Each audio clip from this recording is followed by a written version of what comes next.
не только по архивным материалам, а с гордостью должен сказать и с радостью вам, что у нас оказалось в музеях Грузии огромное количество исторического и культурного наследия вайнахского народа. Предметы искусства, которые относятся точно к ингушскому этносу.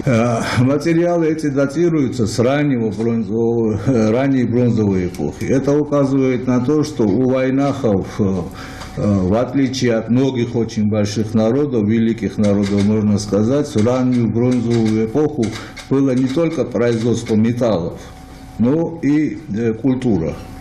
Там это уже не предметы быта, допустим, мечи, наконечники, копья и все такие вещи, которые общие для этого периода у всех народов, которые имели возможность производить металлы и работать с металлами. Но и памятники искусства и культуры. Вот Гела обнаружил, допустим, фигуру воина, у которого на плечах тур. Это тоже ранняя бронзовая эпоха. Этот тур идентичен и эндемен только из Асинского ущелья. Нет изображения. Да.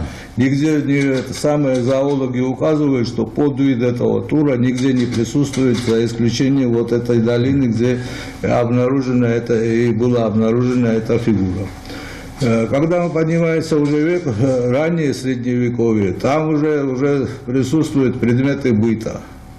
Этнографический материал, это уже допустим, инструменты, музыкальные инструменты, это уже предметы быта, одежда, женская одежда, украшения и все другое.